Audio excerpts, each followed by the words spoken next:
शासकीय नर्सिंग शिक्षकांनी आपल्या विविध प्रलंबित मागण्यांसाठी 15 जुलैपासून आंदोलनाचे हत्यार उपसले आहे।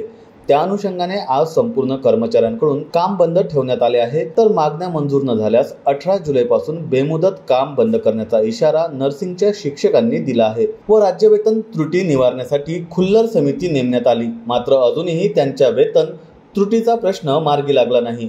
डिप्लोमा धारकांपेक्षा डिग्री धारकांवर एक प्रकारे हा अन्याय होत असल्याच्या भावना या शिक्षकांनी व्यक्त केल्या आहे। बुलढाणा शासकीय नर्सिंग कॉलेजमधील 10 शिक्षिका संपावर गेल्या आहेत। 10 दिवसावर नर्सिंगच्या विद्यार्थ्यांची परीक्षा आली आहे। त्यामुळे कॉलेजमधील 100 पेक्षा अधिक नर्सिंगच्या विद्यार्थ्यांचे शैक्षणिक नुकसान होण्याची शक्यता आहे।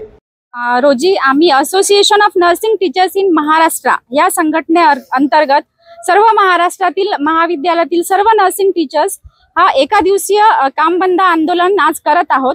यामध्ये आमच्या प्रमुख मागण्या अशा आहेत की आमची जी वेतन त्रुटी बक्षी समिती खंड 2 मध्ये ती दूर झालेली नाही। त्यानंतर दुसरी समिती गठीत करण्यात आली खुल्लर समिती, त्यामध्ये सुद्धा आमची वेतन त्रुटी दूर झाली नाही।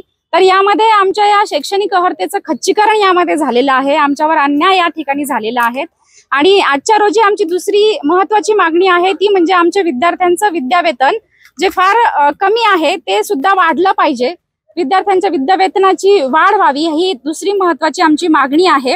आणि यापूर्वी आम्ही 15 आणि 16 जुलै रोजी आझाद मैदान मुंबई येथे आंदोलन केलं, त्याला आम्हाला प्रतिसाद मिळाला नाही, म्हणून आज आम्ही एक दिवसीय काम बंद आंदोलन करत आहोत।